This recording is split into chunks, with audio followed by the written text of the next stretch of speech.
네, 지금부터는 약간 반갑지 않은 소식이지만 그래도 알아야 할 이 경제 전망 하향 조정에 대해서 살펴보겠습니다. 자, 한국은행이 올해 경제 성장률 전망치를요, 당초 2.9%에서 2.7%로 낮췄습니다. 자, 올해 초만 해도 보시는 것처럼 3% 성장을 예상을 했는데요. 지난 7월에 한 차례 조정을 한 뒤에 석 달 만에 또 전망치를 끌어내린 겁니다. 자, 이유는요, 먼저 투자가 예전만 못하다는 겁니다. 스마트폰 시장이 완전 포화 상태라서요, 이 삼성과 LG가 올 하반기 모바일용 부품 투자를 내년으로 미뤘습니다. 또 최근 몇 년 초호황이었던 반도체 산업도요, 이 공급 과잉을 우려해서 기업들이 설비 투자를 줄이고 있습니다. 또 이런 기업들의 투자 부진으로 올해 취업자 수 증가폭은요, 올 초 예상치의 이 3분의 1도 안 되는 9만 명으로 낮춰서 잡았습니다. 자, 게다가 미중 무역 분쟁, 미국 금리 인상으로 인한 세계 금융 불안 확대 등의 이 대외적인 요인도 경제 성장의 걸림돌로 지목이 되고 있습니다. 자, 그러면 내년은 어떨까요? 한국은행은요, 내년에도 우리 경제가 좋아지지 않을 걸로 예상을 했습니다. 성장률도 그래서 0.1%포인트 내린 2.7%로 낮춰서 잡았습니다.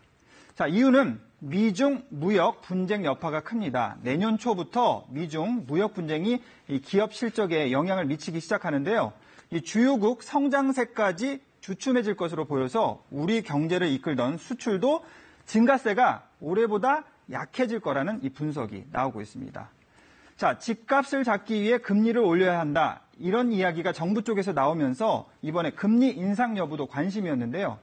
자, 이렇게 경제 성장률이 예상보다 낮아지자 한국은행은 일단 금리를 1.5%에서 동결을 했습니다.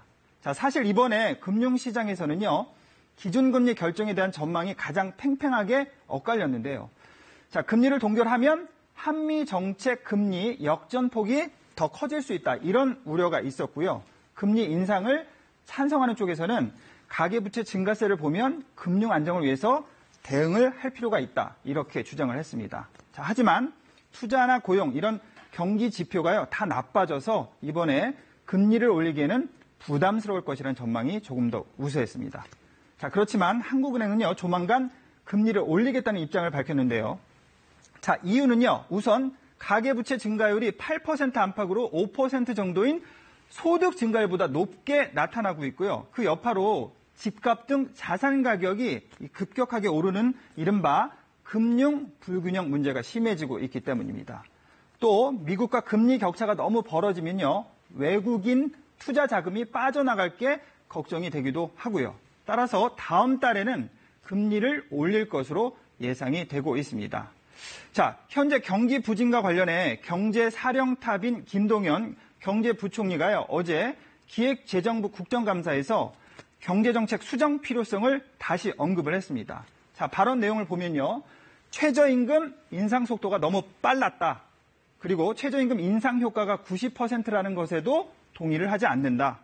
소득주도 성장 정책의 수정과 보완이 필요하다. 이렇게 말했는데요. 청와대가 추진하는 방향과 이 엇박자를 내는 게 아니냐, 이런 지적도 나오고 있습니다. 자, 하지만 방향이 잘못됐다면 수정하는 게 맞겠죠. 자, 김동연 부총리는요, 그래서 지금 고용 상황의 엄중함을 볼 때 정부가 할 수 있는 모든 일을 해야 한다고 강조를 하기도 했습니다. 친절한 뉴스였습니다.